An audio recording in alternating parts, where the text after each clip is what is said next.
The name of the game is risk management, and it's won by protecting our downside. In this video, I'll be talking about how to first survive then eventually thrive in this game.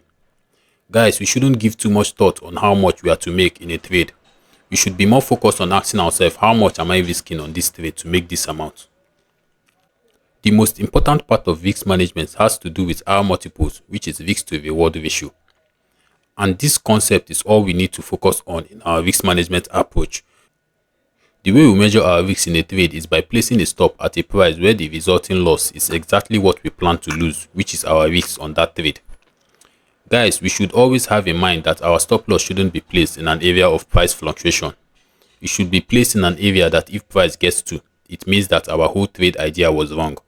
Because the worst thing is to have our stop loss placed incorrectly at an area of price fluctuation and price gets to our stop loss and stops us out, but the whole trade idea is still valid and price later went in our direction without us in the trade.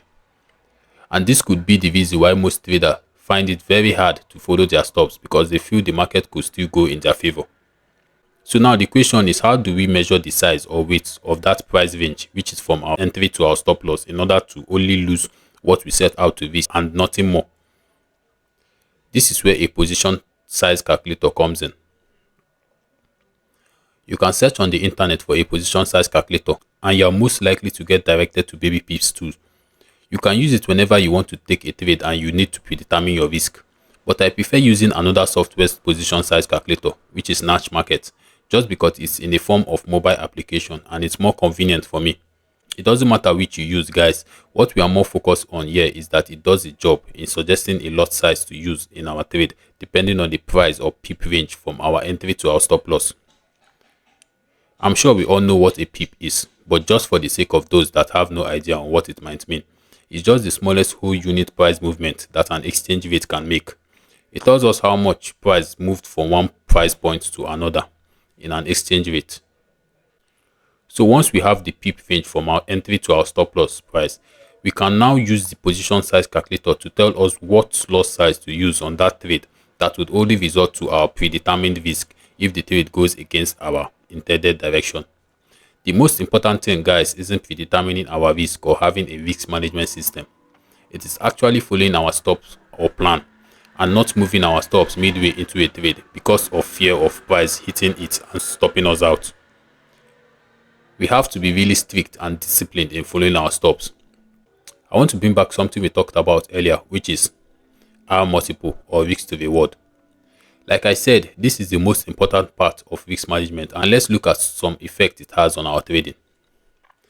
Let's say we have a risk to reward ratio of 1:3. What this means is that we could be wrong 3 times in a row, but only one winning trade can get us back to break even, only if we followed our stops strictly during those 3 losing trades. But now let's have a twist. If we didn't follow our stops during those 3 losing trades and we had a winning trade, we will still be in the negative or drawdown. Let's look at an example of this. Let's look at 2 traders, trader A and trader B, both taking the same trades on a 4-trade basis. Trader A having 3 losing streak but followed his stop strictly. Every trade he planned on risking 1%, and he realized that after the trade he really lost 1%, which is what he planned on risking. And it went on for 3 trades. At the end of the 3rd losing trade, he had a negative 3R or negative 3%. Then the next trade ended up being a win, which is plus 3R, which is as a result of his risk to reward ratio. So that single trade now took care of all his losses he had on the previous trade, which now gave him a 0% net profit, which is break even. But now let's look at trader 2. Trader 2 took exactly the same trade as trader 1. But the problem here is that trader 2 didn't follow his stop strictly on each trade. Each trade he planned on risking 1%, but the first trade he realized that he lost minus 1.5%, which is as a result of hoping that price reverses after getting to his stop loss. The second trade he planned on risking 1%, but realized that he lost minus 2% because he didn't learn from his previous trade. And the last trade he realized that he planned on risking 1%, but he actually lost minus 2.5% because he didn't accept the fact that price went against him.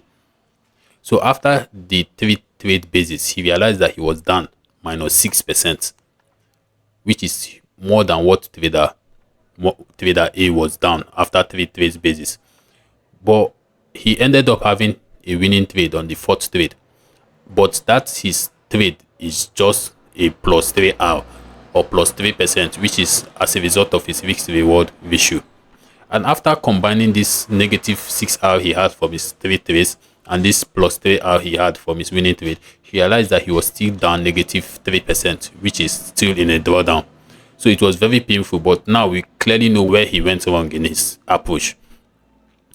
With this demonstration, I'm sure you guys are now aware of how important it is to always protect our downside by following our stops strictly. I can't overemphasize this, guys, but protecting our downside by following our stops is the fastest route to consistency in the markets. If you found this content insightful, please leave a like, subscribe and share so more traders can gain from the value in this video. Thank you guys for sticking around to the end. See you guys on the next video. Peace.